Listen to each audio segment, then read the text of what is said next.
Can you hear me?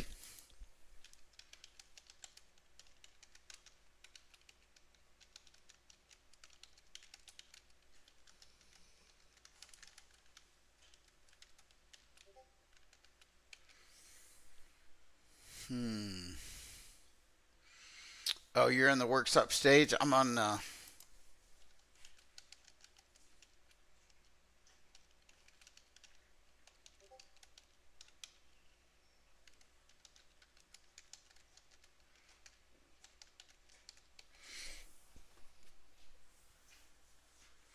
All right, we got a couple of people joining on YouTube.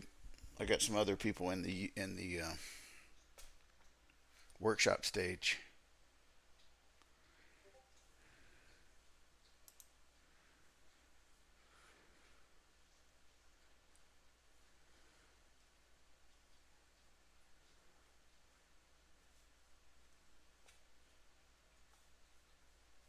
Let me check where they are.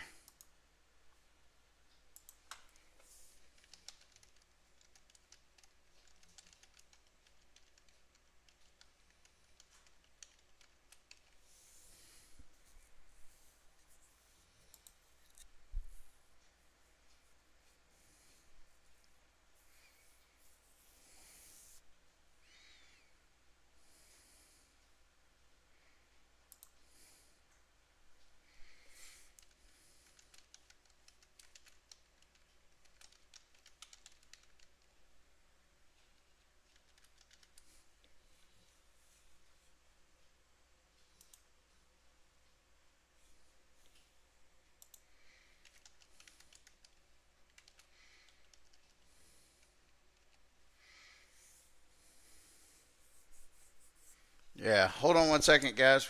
For anybody that's on,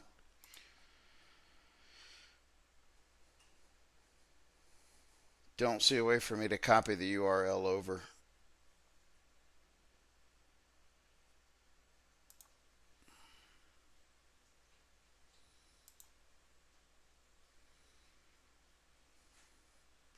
We got a few members already on.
All right.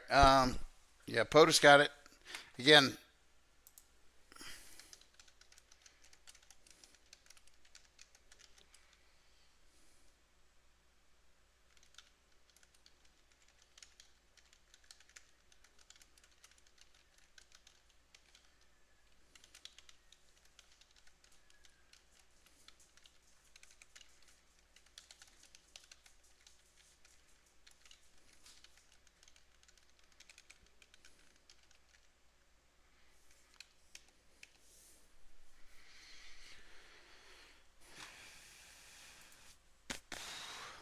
Let's see if we can get a few more people.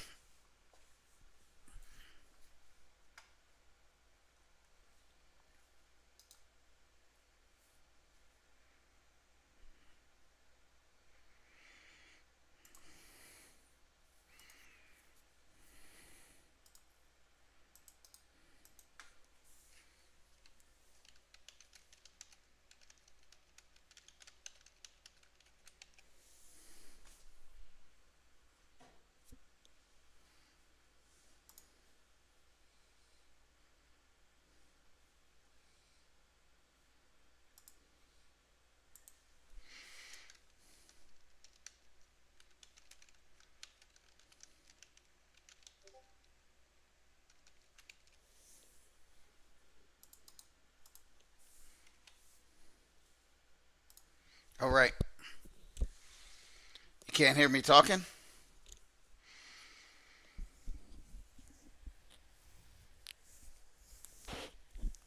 Yeah, I can't see anything on my. For some reason, the dashboard won't let me see it, and it won't let me log into chat. So, let me see if I can get on a different computer, just so I can follow chat. Otherwise, I won't be able to see anything.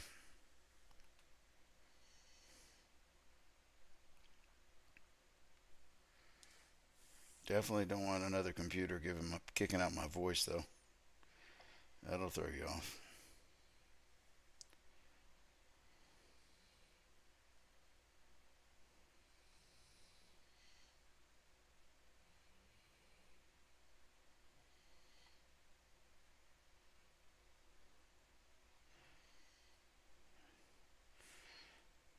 Yeah, I can't see it. Sheesh.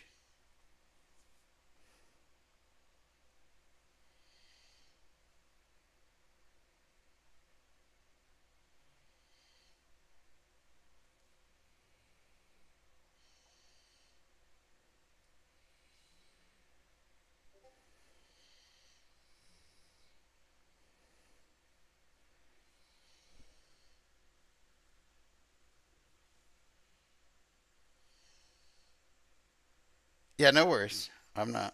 Again, it's for you guys, so.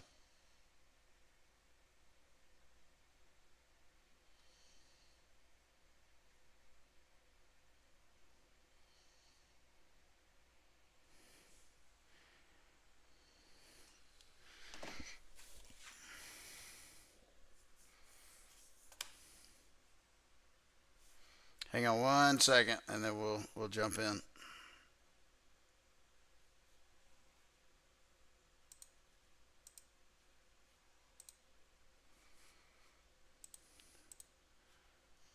Let me see if I can get there on. Pull up another computer instead of my phone.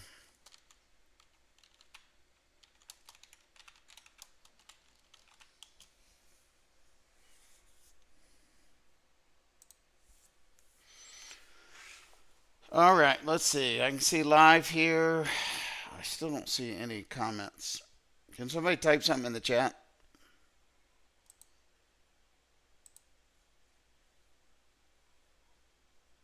Like test or anything?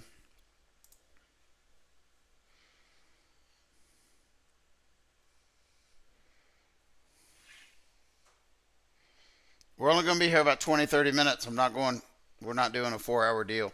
I know y'all did last week. I was talking to AR yesterday.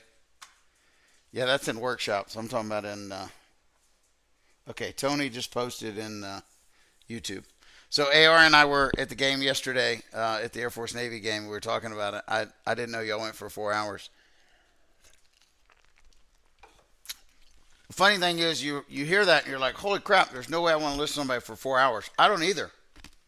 But when you get into this and start talking about models, talking about statistics, probabilities, data, theta, Greeks, I mean, guys, it adds up. And so, when you can sit and talk for 3 or 4 or 5 hours, it's experience. There's no fast way to replace experience.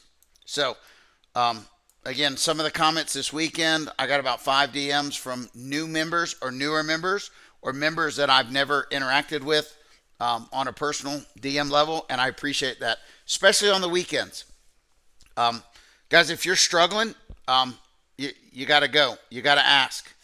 We can't help what we don't know. So what I got up here is the option pricing model for this coming Friday. Let me see if I can maximize it for our YouTube. Well, maybe I can F11. Well, that didn't work. Oh, vet, what'd you do, bro?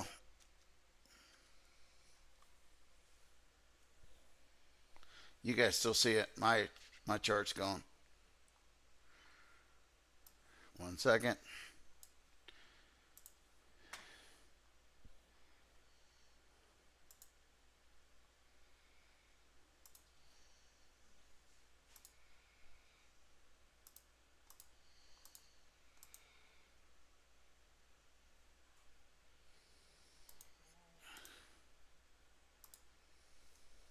I have no idea what just happened.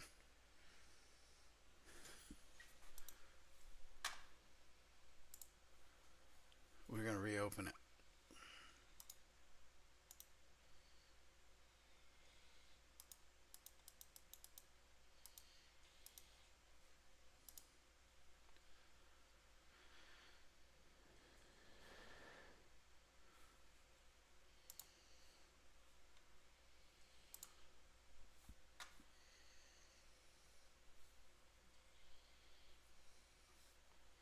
Dude, this is so bizarre.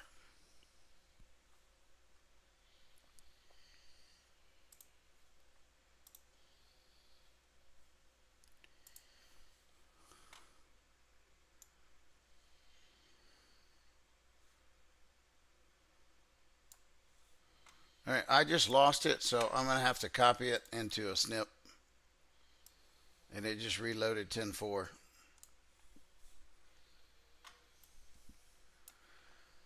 Okay, at least it's maximized. It might take a second to get on to. It might take it a second to get onto YouTube.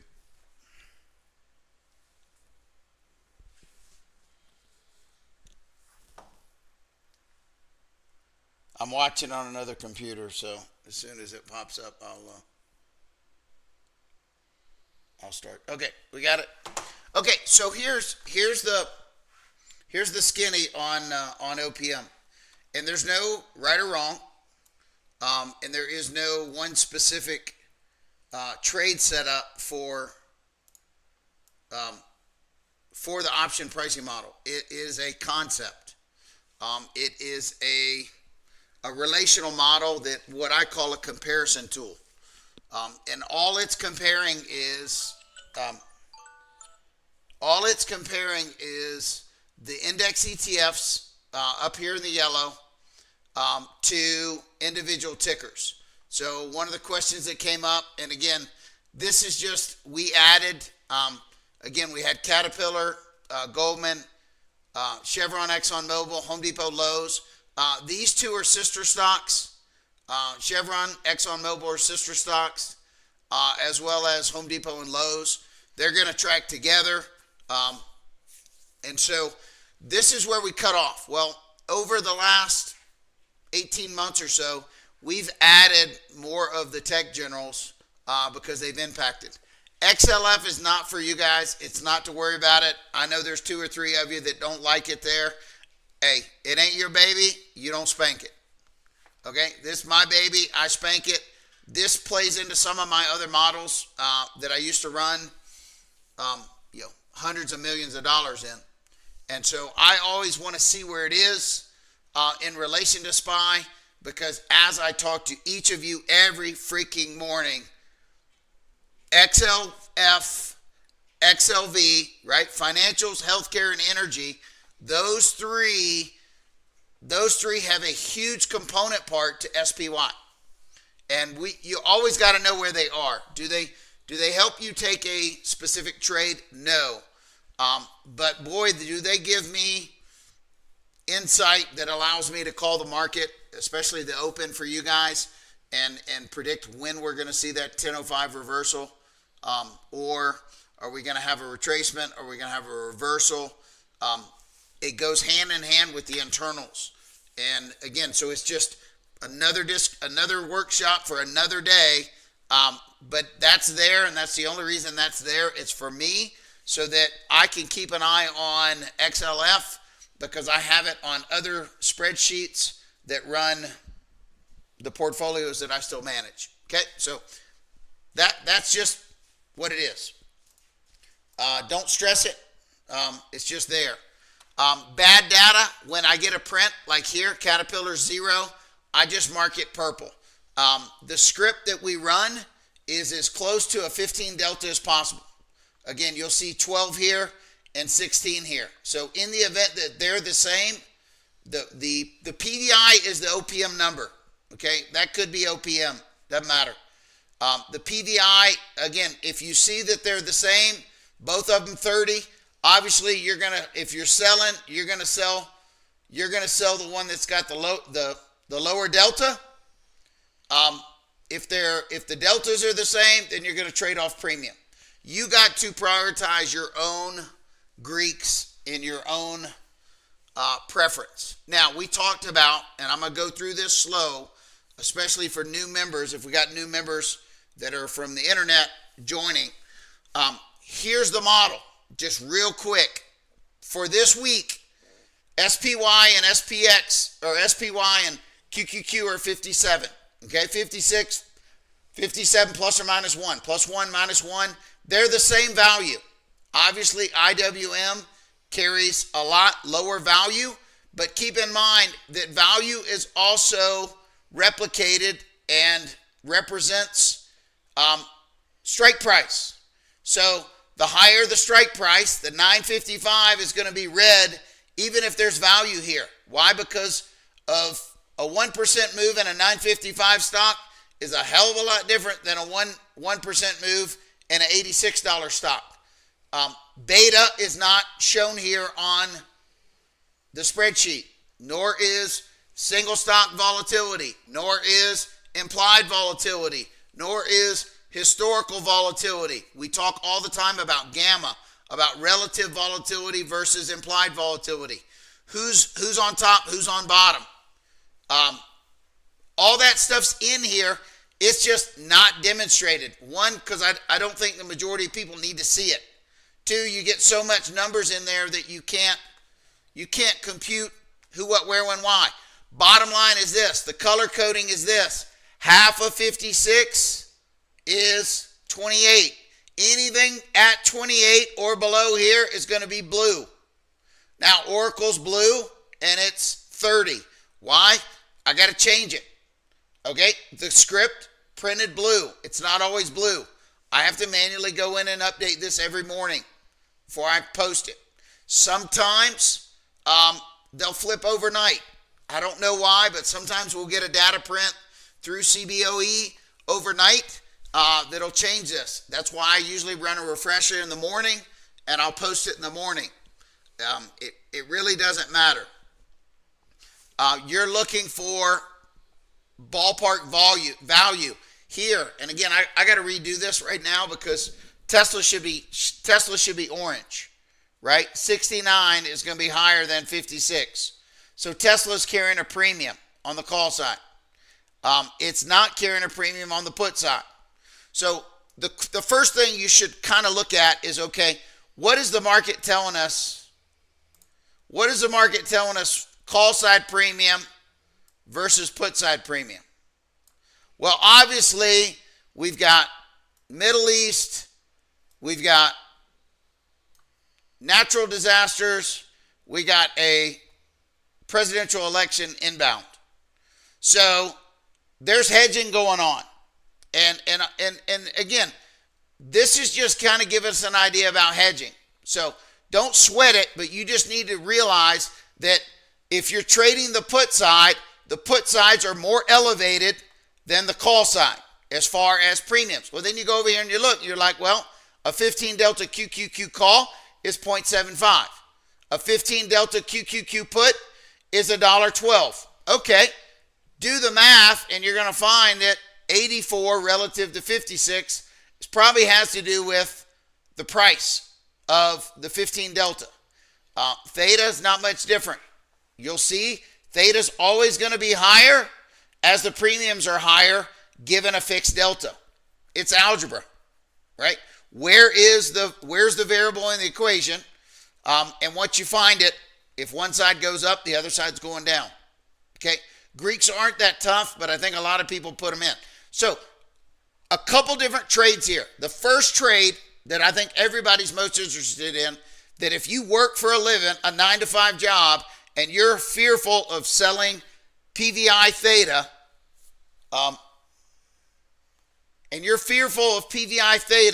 then your number one job should be, can I put on a trade for the week that's kind of fire and forget? So my answer to those individuals would be to find both sides, and we would want to find the blue, and we would buy a long strangle. They're not blue, they're blue, I wouldn't trade them. Oracle's blue. And again, this is not a trade. This is not a trade idea. This is a concept. You just go through and you look at where the value is.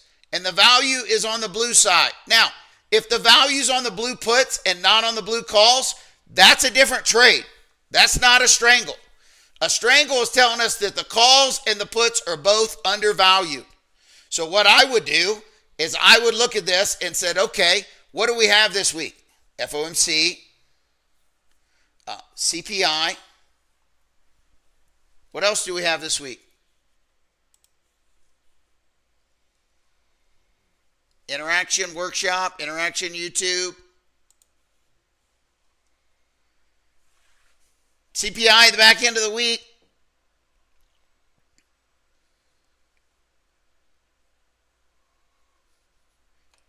Banks start having earnings towards the end of the week.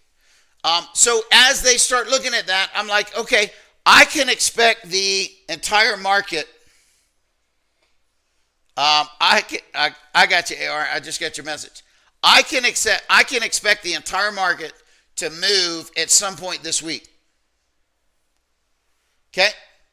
So, if the market's going to move, I can secure exposure up and down using the blue value, which means NVIDIA is 26 and it is less than half of what QQQ is. So in the event that I want to play long NASDAQ this week, I can trade one QQQ call, or I can trade basically two NVIDIA calls. The price is not half. The value is half. That means I'm getting twice the return per unit of risk for one contract of NVIDIA relative to one contract of QQQ. So if NVIDIA is going to give me a 15 delta move at 55 cents, the QQQ is going to give me a 15 delta move and cost me 75 cents, then I can trade NVIDIA long and I'm saving 20 cents of premium if I'm buying long calls. Flip over here to the short side, 84, $1.12. So one strangle on QQQ be 75 and $1.12. We're talking about what, $1.87? One strangle on NVIDIA is going to be 57 and 55, $1.12. $1.87 or $1.12? I'd rather pay $1.12. Now, is NVIDIA going to go up as much as the QQQ? Maybe, maybe not. You don't know that. However, NVIDIA has a higher beta than the QQQ, and it's an individual stock, so it's going to have headline risk. Well, headline risk positive is good for you, and negative is good for you. The QQQ doesn't have as much headline risk because you got 100 stocks in there. So all we're doing is going through and we're looking at value, and the value is all the Greeks, all the volatility comprised inside the trade. So that's how you would trade long delta. Now, do you go and blindly buy these four? No. I mean, the next thing you got to do, you better pull up a damn chart. You better look at what we've taught. Where are the gravity points for NVIDIA? Where are the gravity points for Oracle? Where's the gravity points for Lam Research? I think Lam Research is a home run this week. Just straight up. 15 delta across the board. 36 cents, 30 cents for the options. Again, because it went for a 10 for 1 split, institutions are dumping it. They're not interested in trading options on it on Lam Research. Why? You don't trade options on stocks that are under $100. You really don't trade options on stocks that are below, $200. If you're running institutional money, you're running 100 million in assets or more, you're not trading options on these things. You're just trading shares. However, you're talking 30 cents and 36 cents. We're talking 66 cents of a strangle on Lam Research versus $1.87 on a strangle on QQQ. So if the Qs run 3% and Lam Research runs 2.5%, you're making more money per unit of risk with Lam Research than you are with the Qs. It's that simple. That's long delta. So again, you got them. You got them tonight. You got them yesterday. Whenever I posted, I got to go back and redo the colors because Tesla's missing here. That should be red. But those are ideas. Then go find of the 4, go find which one of the stocks looks like it might break out to the upside. Go find which one of those 4 might break down to the downside. And if you find one that's kind of in the middle, it's getting ready to squeeze and go one way or the other, that's your strangle guy. Now, if you get one that's in a clear uptrend and doesn't look like it's going to go down, maybe you buy 2 calls on NVIDIA and you only buy 1 put. Maybe you take your option pricing model and you have a directional trade and now you have leverage, or you have a lean bullish because the market's going higher or lower, whatever it is. You guys decide that. So that's how you trade long delta from option pricing model. Now, if we want to get into something and look at long short, I'm going to work through Home Depot and Lowe's because it's usually the best. So we're looking at Home Depot and Lowe's. Okay, over here you see that Home Depot is not overvalued relative to the SPY.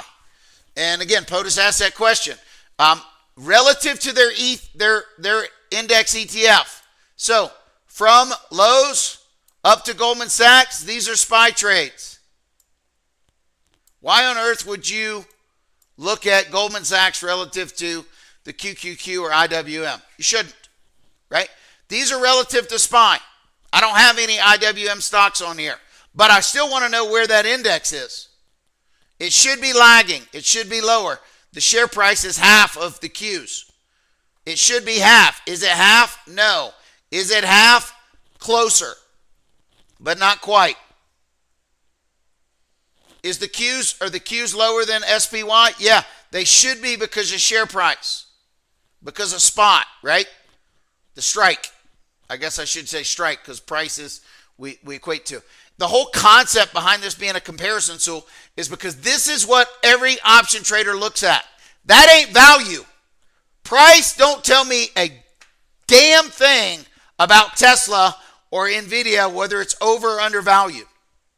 And people go, well, a 15 delta at 185 on Tesla, and NQ, or the QQQ, 15 delta is only 75 cents. This one's undervalued. Yes and no. It ain't over here, 187 compared to 112. This is higher. This PVI is lower. That means look at the delta, look at the theta. 0.4 versus 0.24. Big discrepancy. And the other Greeks is why price is higher versus lower. You cannot use price as a value. It does not work. Price does not give you any value. Price just tells you what the premium is. Is it excessive or is it not? That is what this spreadsheet tells you. Blue is excessively underpriced, trading at a huge discount. How much? 50% off the index ETF. Red is an excessive premium. How much? 2 to 1 or more, meaning you're paying twice as much. Does it mean you don't want to go buy Service now? Does it mean you don't want to go trade ASML this week? No. It just means if you want to trade that, you're a fool if you're going to trade it blindly. How do you trade it? Trade it with a debit spread. Trade it with if you're in love with ASML and it's going to 850, or you're like, man, ASML's going to 900 this week, by all means trade it. But trade it with an 870, and an 890 20 wide debit spread. Why? So that you can mitigate the excessive risk premium that's embedded into those stupid calls right there. Because right now, everybody that thinks ASML is going to 900, guess what? Market makers are going to make you pay. Somebody's got a bad hand in Vegas, and guess what? Dealer's going to make you pay. You want to see their cards? You got to pay up. That's all this is telling you. There's excessive premium. It does not mean that's not a good stock, folks. There's just excessive premium here. So going back long short, let's do this real quick. Home Depot, 72 cents for you, 56 cents against you. We got a 16 cents credit. Right? I don't like, actually this is good for us. We've got a higher delta on a cheaper premium. So this is positive. So delta's in my favor. Price is in my favor. And guess what? Theta is in my favor. Y'all see that, right? And PVI is in my favor, which means all the other Greeks are also in my favor.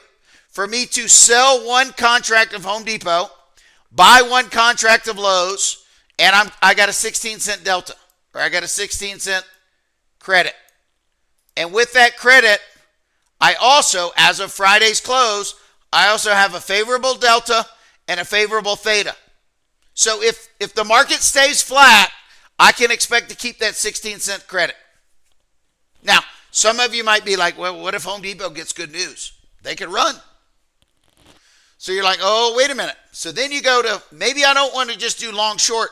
Maybe I want to go through and maybe I want to sell 3 of these at 72 cents.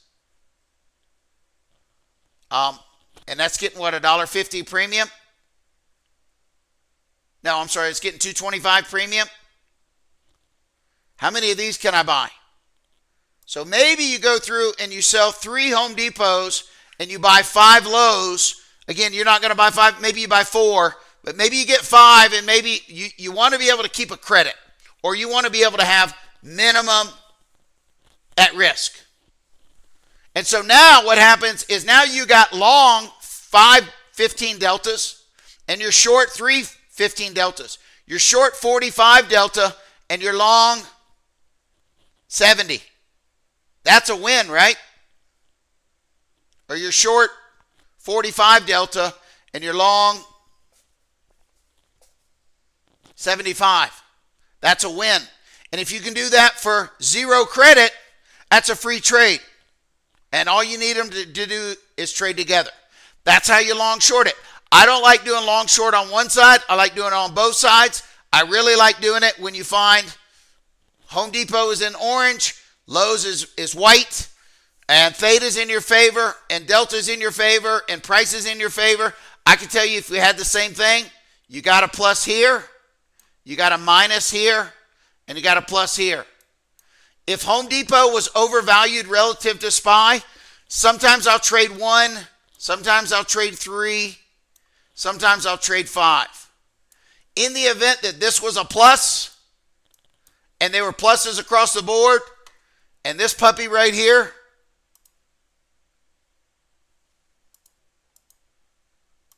was orange, I can't do it, and this puppy was orange, then I turn around and I trade 20. And I go size. But that's just me. Now, other of us, that's long short. They're sister stocks. If you haven't been doing this, should you trade 10 contracts? Absolutely not. You should trade 1 and get a feel for it. And assume, again, size for 0. What do? We trade options. If you ever buy an option, don't buy 2 and cut your options at 50%. Buy 1 and let the damn thing go to 0.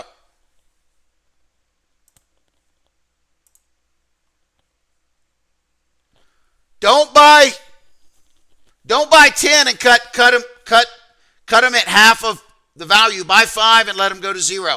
Then all you got to do is manage, especially if you work. Then all you got to do is set your trade, set your profit targets, and then whatever expires come Thursday, Friday, the end of the week, that's okay.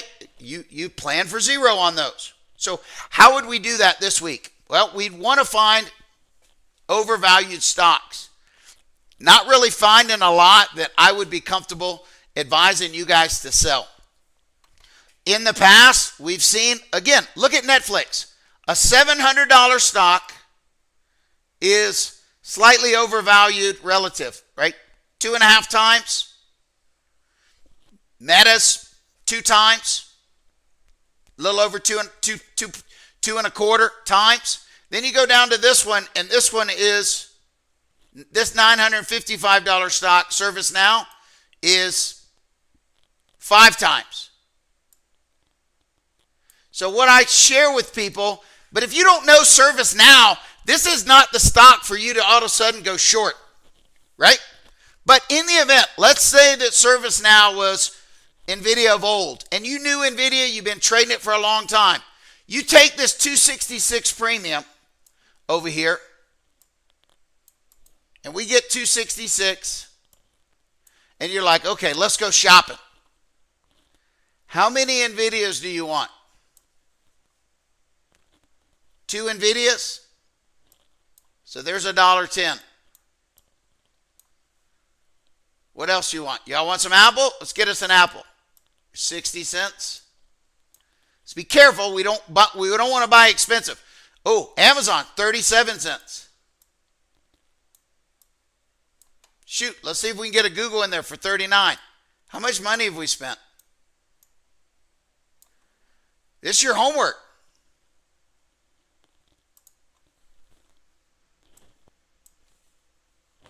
It's your homework. You gotta go grind it. 266 minus 110 minus 60. Oh, I did something wrong. 2.66. Oh, geez. Gotta love free calculators. Minus 1.1. Minus 0.6, minus 0.37, minus 0.39. Okay?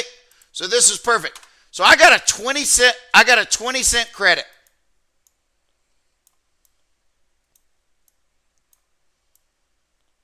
I'm with a true mouse, so I apologize.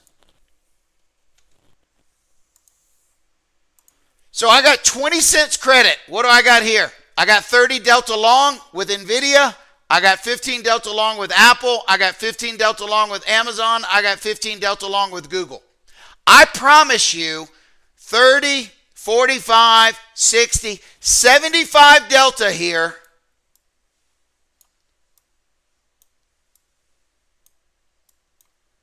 Versus 15 Delta here. I'm short 15 Delta. I'm long 75 Delta. If every one of those stocks goes up and we breach, ServiceNow gets above 955, I'm going to have to be short that stock. I got to defend that one stock. However, the amount of money you make on these 75 deltas are going to supersede the loss you're going to take on that one stock. All the time? Nope. Most of the time? Yep. 93, 95, 96% of the time? Absolutely. Unless something great happens this week on ServiceNow. Anybody know about ServiceNow? Any shareholder meetings? Any headlines coming out? Any project developments rolling out? I don't know. So if you don't know them, you don't trade them. It's that simple. And so the option pricing model here is for folks to get to know them.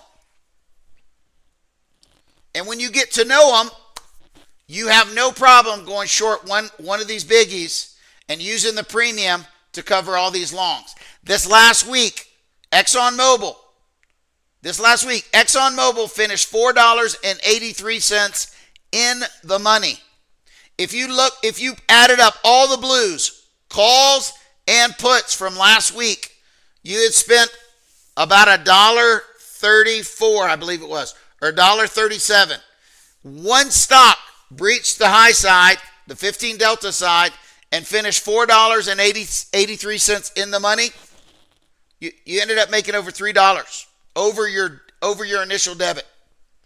And again, Chevron was right at it. So Chevron was profitable, but if you didn't close it. So how do you make that trade? Well, if you're long short, you better be able to manage the trade because we might get a negative headline. For me, if I'm long short and this thing drops by 60 cents tomorrow, I'll cover it and I'll cut one of these that doesn't run. And that way I got the rest of the trade. I want to manage the trade to where I got them free. So this is being short delta and long more delta. It's in a favorable spot for you. Not for everybody, but it is a strategy. Then the other strategy. Maybe you just want to go here and you only want to go and pick the best trade, long and short, of the day. Maybe you go through and you're like, oh man, NVIDIA is getting ready to dive. So I'm going to trade puts on NVIDIA. And this is the only time I would go in here and say, well, maybe you trade Apple too. Maybe you trade these that are blue on the put side that aren't blue on the call side. But if you're trading here, you better trade the other side. Maybe you go through and you're like, man, I don't know what the market's going to do. So I'm going to trade down. I'm going to trade the downside here, and I'm going to trade the full strangle on NVIDIA because I need to have some long exposure. Then I'm going to go down here, but you can see here Chevron and Exxon are, again, keep these separate. And they should be separate, but I'm so old school. I know right where they are. I don't have to look at it too much. I know these. I don't even need to know. What we changed a few weeks ago, we changed KLA 10 core because they don't have weeklies. We took them out of the script, and it took me all 3 weeks. I still get confused. I have to go back down here and make sure I'm not thinking ASML is KLA 10 core.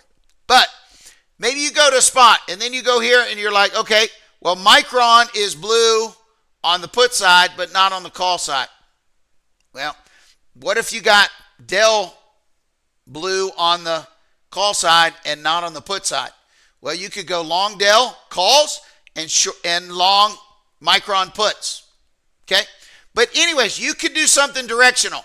And if you did something directional, then what you'd want to do from a directional standpoint is I would want to step in, and again, I use NVIDIA a lot because they're cheap because of the damn 10 for 1 stock split. But I'm going to go with the NVIDIA, and let's say I buy 3 contracts this week. And so the strangle is going to cost me $1.12. So times 3, so we're at 336. So I got 336 on NVIDIA. You need to figure out, and you're working for a living, so you need to figure out your profit margins. And so your profit margins could easily be that, hey, as soon as we make $1.12, I want to sell the first one, whether it's one side or the strangle itself. If I can get 448 out from this basis, I'm going to take one off. If you're confident in NVIDIA going up or down and moving hard, take one off. If you're working, if you're at work, maybe you take 2 off. Get risk out of the trade. Maybe you only put 2 on, and you close 1 out as soon as it's profitable to get your basis on your other one down to half that value, right? So what if you could go in at 112 for 2 contracts, sell one for 172, make 60 cents, and now your basis on this last contract's 72 cents, knowing we got CPI coming. And so all you do is you set your profit taker. I want my profit taker on, what do I always talk about? If you take futures, take multiple futures. Get risk out of the trade. Risk out. That's number 1. I hate drawing with a mouse. Number 2, get profit. Number 3, get paid and get out. Paid and out. Those are your 3 steps in trading. If you trade 3 ES or MES micros, man, and you're sure that this move is strong, then get risk out of the trade with 1 contract, leave 2 runners. If you're not sure, we're in a chop zone. We're, a few points away from support, a few points away from resistance. But, man, if we break resistance, it's going to run, but you're not sure. So what do? Take the same 3 from your entry, get risk out of the trade with 2 contracts, leave 1 runner on.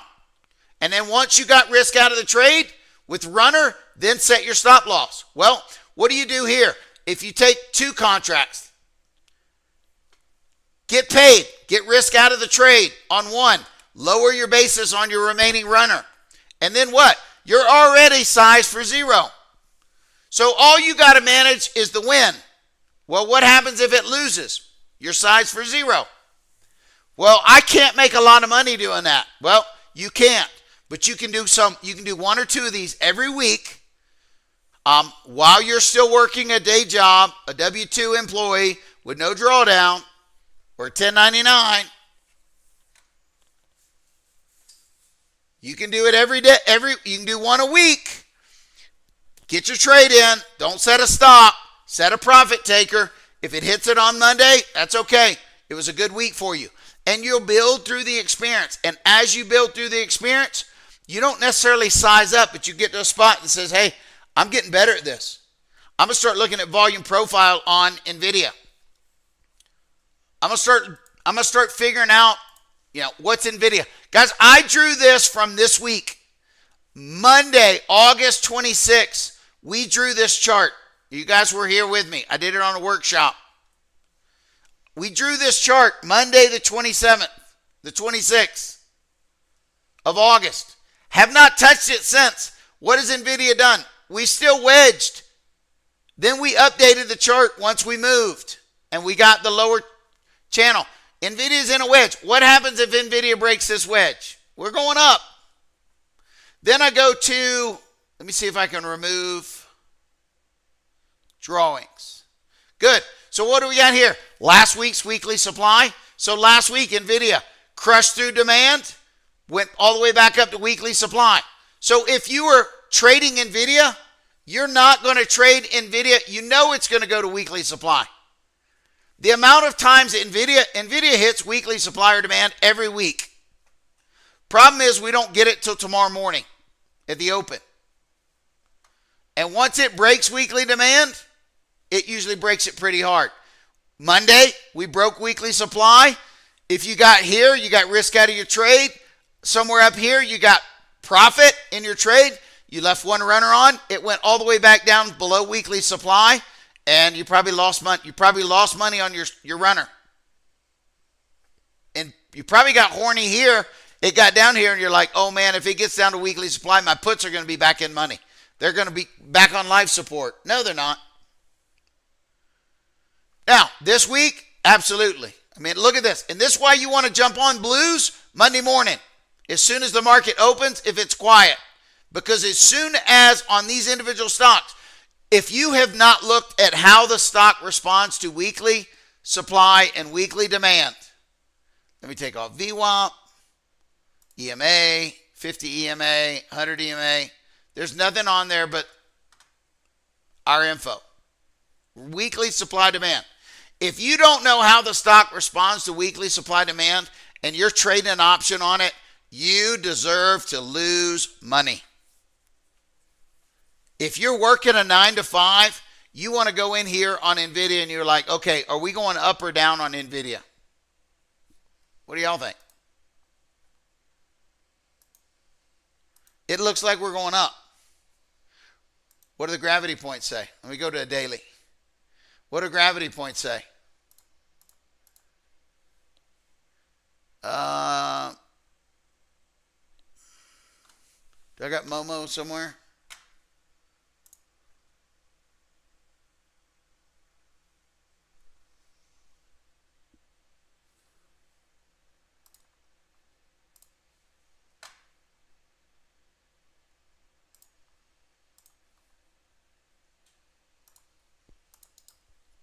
Let's look at Momo.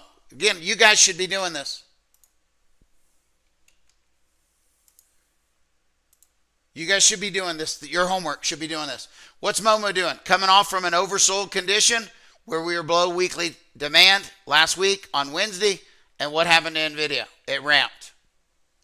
So if you got in calls and puts Monday, calls got better. Tuesday, Wednesday morning, you had hope. We hit the 50 and the 21 EMA. Simple. Again, oversold oscillator on the daily. No dots. That means there's no weekly oversold here. There's no weekly overbought here. There's nothing here. So what's it going to do? If there's nothing here, guys, you know it's going to work. Gravity point to gravity point. And then we put our drawings on. Gravity point to gravity point. So I would go in here on NVIDIA, and I'll put a orange line on my gravity point B and an orange line on gravity point A. That'll be with me for the whole week. What do we got down here? We got a supply zone or a demand zone. It's still with us. Why? Because we initiated a move from here in August to take us swing high. We broke structure, previous high, previous high. We broke structure. We haven't broken this structure. This structure made new lows. This should be a supply zone on NVIDIA. How do I draw supply zones? Go to the 4 hour. Go up here and pull up the last green candle on the 4 hour. In a gap, so I'd go back to the previous candle here. And I'd draw the candle from there to there. What happened here? I'd draw the supply zone from there to there, and I'd pull it across. That becomes my 4 hour supply zone on NVIDIA. So if I look at that, and we start talking about all-time highs, maybe, but what are we probably going to get to? This downward wedge, when we break it, we're probably going up to gravity point B, right here. That's 127. What did our chart tell us? 132 is the 132 is the 15 delta, the 16 delta on the call side. I don't know if we're going to get that high. So then you look at it and you're like, well, what's the best way to trade a debit spread if you're scared to just put on a naked trade? Well, obviously you want to straddle the 15 delta.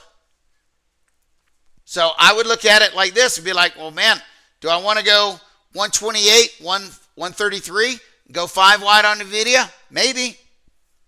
What you got? PK, go ahead.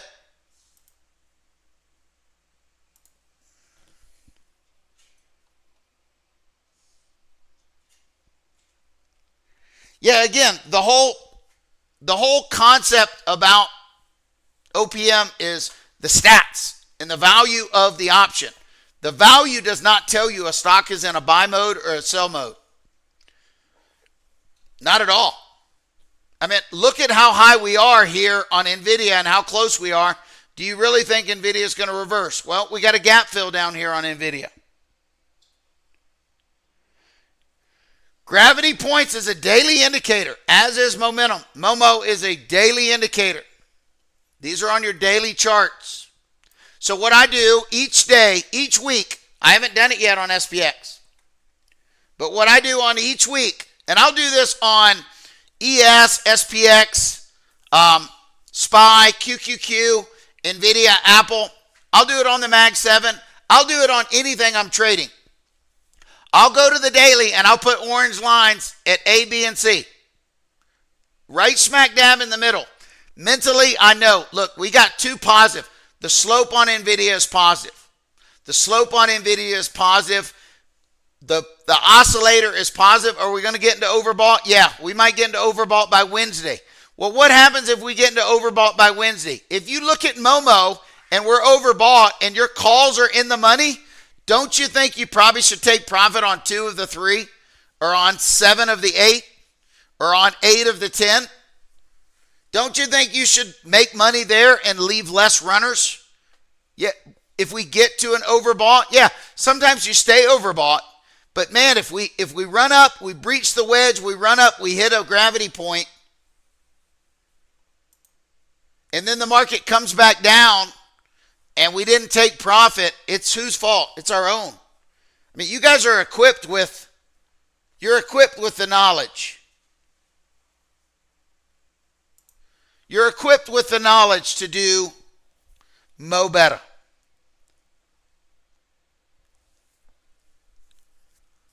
And so again, and then maybe you want to go in, maybe you want to put on the trend. Maybe you want to do what you do. Look, this is what SPX is. I mean, SPX is getting ready. Remember we had this fake out the last week of September?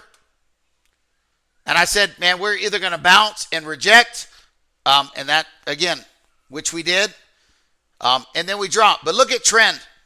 Again, we're green, but green with dots. That means warning, right? The red is done. The downtrend is done. We started a green trend. Well, hell, we rallied like a scalded dog on Friday.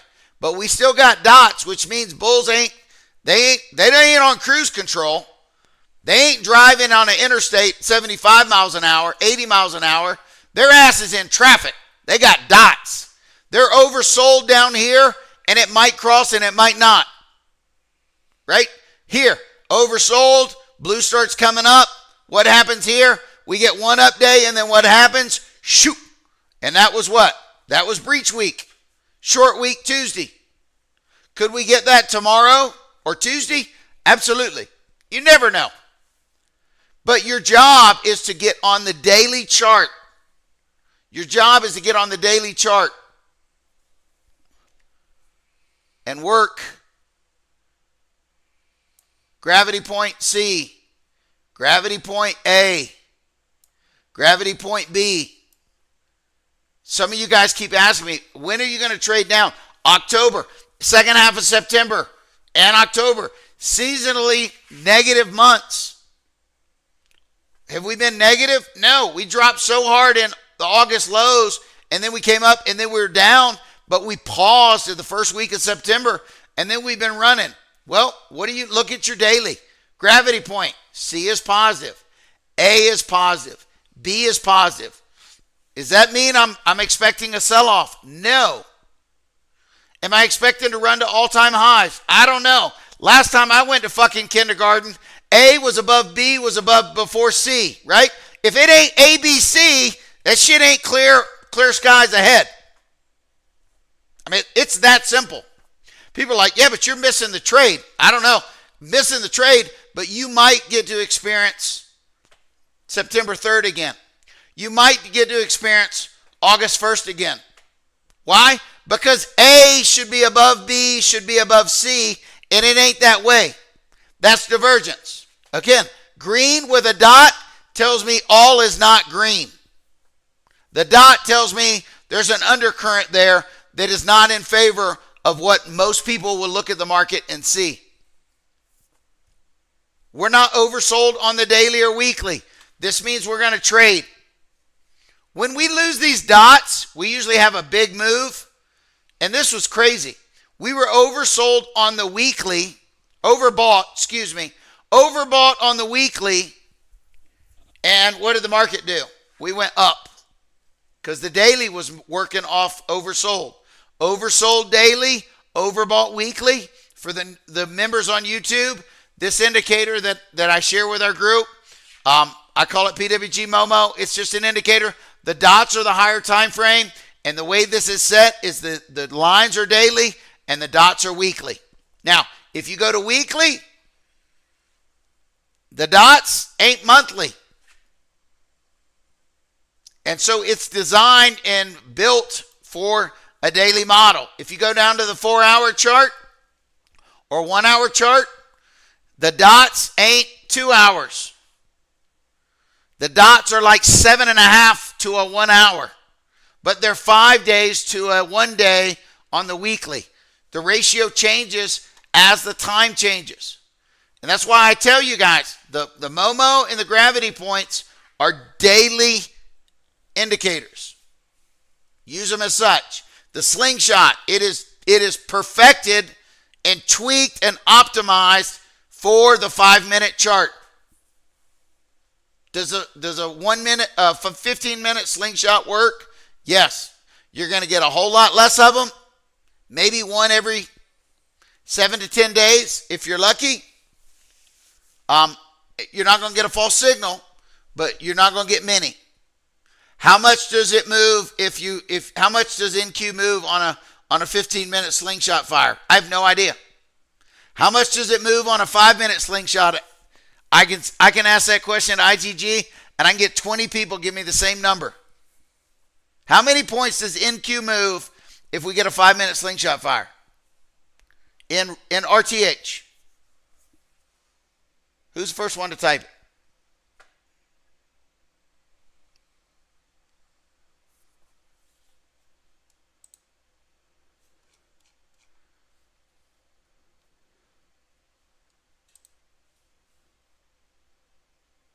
Nobody? Nobody gonna type it?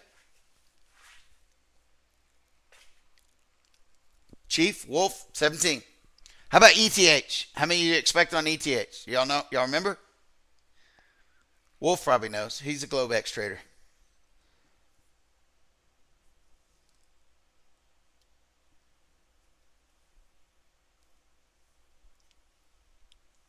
Anybody know? 13. 13 points ETH on a 5-minute slingshot. And again, you know it. Well, people are like, oh, but I want to trade the 15-minute. Well, guess what? Then go make up your indicator and go look at it for the next 17 years and figure out all the nuances behind it and then publish it. There are so many people putting stuff out with, hey, but it back tested. Okay, it back tested. Does that mean it's tradable? No. It don't. 13, but again, if you're taking 12 points in Q, again, if you're in 3 MNQs and you know you're going to get 12 points in Globex off a slingshot, can you get risk out of the trade for 6? Yep. There's $12. And then you got 2 runners and you get 12 points. Maybe you take a second one off at 12 and then you put your stop to cover at +7. More than your first one, less than your second one. You'll never lose money. Because the 5-minute slingshot does not give us a lot of false signals. As Nunya and Nano will tell you, they're two extraordinary slingshot identifiers and traders. They'll tell you, doing it in front of the 10:05, the 10 o'clock, or the 10:30, or the 9:30 bell, it's a death wish. How many times do we get a slingshot right in front of, the top of the hour or the midpoint? Too many times.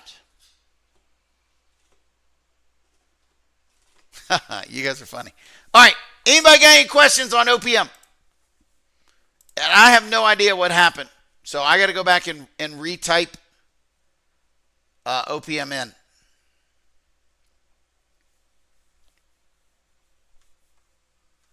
And I'll repost it tonight. YouTubers, again, you can hit me here. Obviously, if you're there. YouTubers, go to our Reddit, join our Reddit, DM me through Reddit, or ask questions in Reddit, and I'll share. Again, I don't share this stuff every week. Mainly, number one, is because people pay for it. 2, because this is my livelihood and this is what I do. And when I give out too many secrets, which I've done over the last 5 years to Discord, man, my alpha drops substantially. Because I get a lot of bastages that decide they're going to front run my trades. So I'll go through and I'll redo the OPM and recolor it. But anybody have any questions? Sam, good question. Again, not related to this. I was trying to keep it short. But again, drawing supply demand zones are this. You go find, here's what's required for supply demand. And anybody that tells you otherwise, they are not preaching from the same Bible. That's it.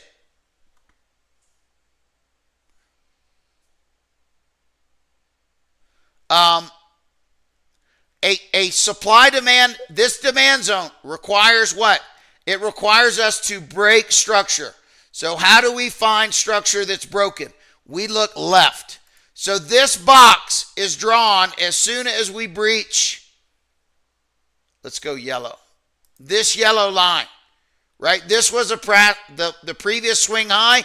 As soon as we took out the previous swing high on this day, this became an actual demand zone. An actual demand zone. But this box didn't come from here. What I typically do is I work from a daily down to a 4-hour, and I'll draw the 4-hour off the last red candle, which was this little guy. And then because we gapped open, I'm going to draw it to the opening gap. So this becomes the demand zone for SPX right now. And this is why you'll see this and you'll be like, oh, if we get into, this is why you don't use gravity points on the 4-hour. Now, there is a way to do it, but you guys need to go find that on your own. I don't want to tell you because you got to be, it's treacherous. However, in the event that this was daily and we fail gravity points and we fail the 50-day moving average, the 100 days next, the 200 days next, if we failed the 200, where would we expect a bounce? In the demand zone. Why? Because for some reason, on Friday, September 6th, on the 6th of September, we had prices set that were so great, we had a massive amount of buyers and not very many sellers. That's what creates a demand zone. We have so much more buyers than sellers because price is down here. Well, where's our supply zone? We don't have one above head. Why? Because we've made an all-time high. Have we broke structure low? No. Where do we break structure low? Well, if we get below last week's low, which is last Wednesday, then we will have put in either a higher high or a lower high here, but we will take out this high or this low. Once we take out this low, then we're going to have a supply zone formed.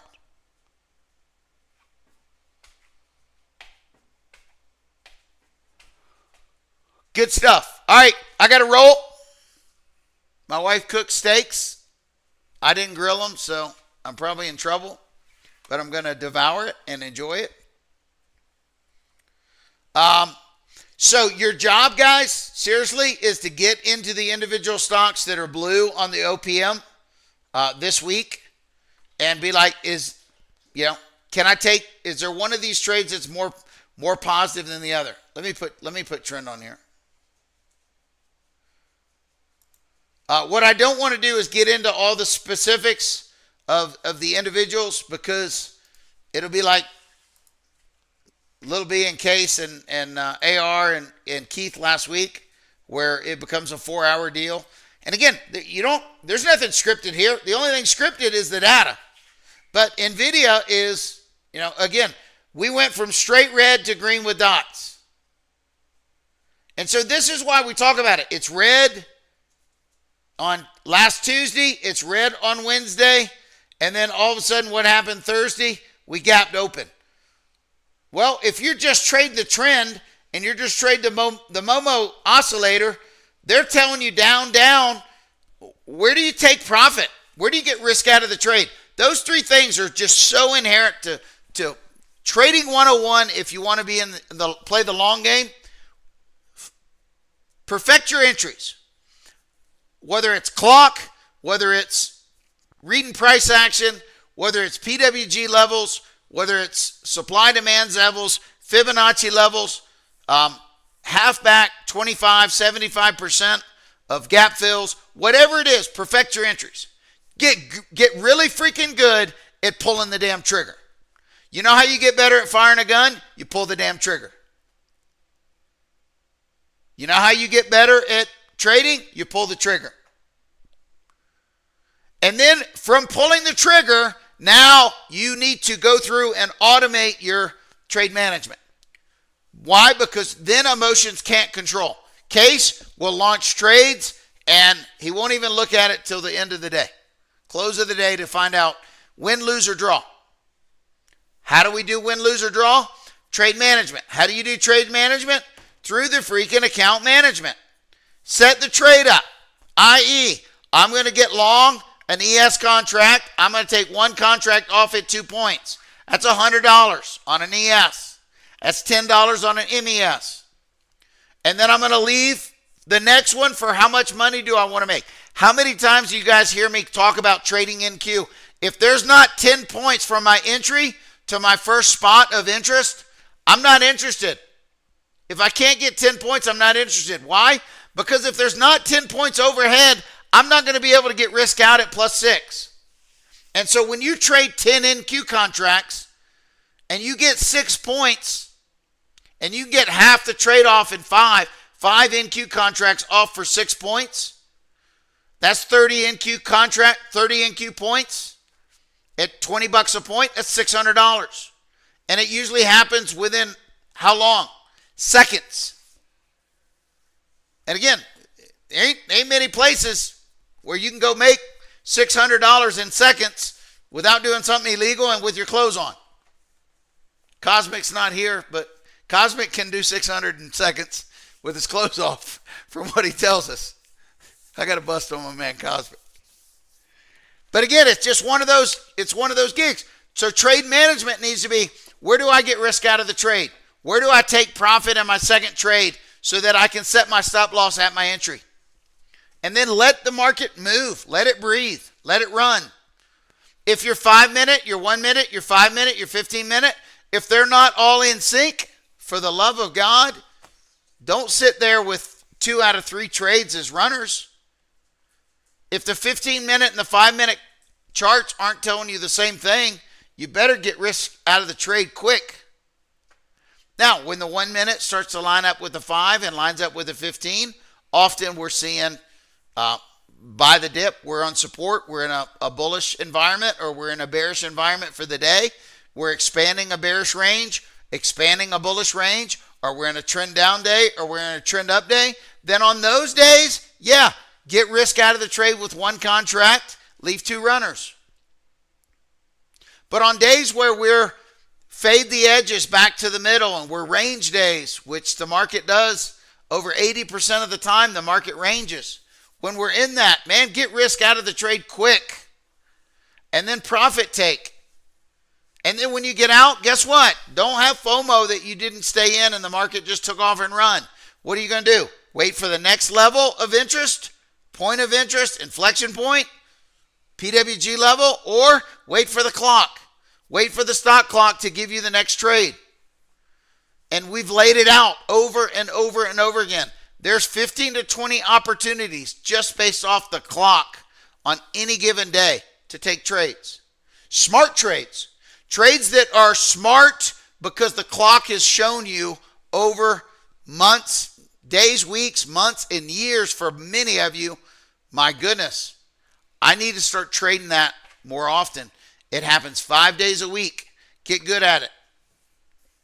FOMC, CPI, NFP. They happen. GDP numbers, PPI numbers. They happen on a weekly, on a monthly, on a quarterly basis. Get good at them. Get good at them. And until you get good at them and practice by what? Going through replay and pulling the damn trigger. Until you do that, don't put real money in there. Don't put real money in the arcade game. Trade it. Trade it while it's free. It doesn't cost you anything. OPM's the same way. Paper trade it. Put the damn strikes on your watch list.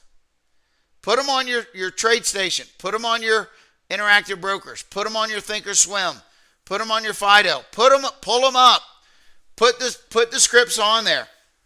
Don't just take a mental exercise. I mean, do some labor behind it, and then figure out where you're going to cut it. And where you cut it is how you kind of learn about the deltas. And if you're trading long and you're at a 15 delta and you see that 15 delta go from 15 to 21, you should be in profit. If it goes from 15 delta to 21 delta and premiums aren't climbing, you probably ought to get out of that trade. And that, again, once you learn to start watching premiums, it's not easy and it's not for everybody. Sam does it better than probably most people I've ever met. but it's not for everybody. So, all right, guys, I got to roll. Appreciate everybody. I'll stick around. I'll be back early in the morning. I will post OPM again tonight, corrected copy. Anybody on YouTube that's got questions, reach out through our subreddit, Indie Trader Guild, and join the community, and we'll work from there. All right, guys, I'm out. Peace.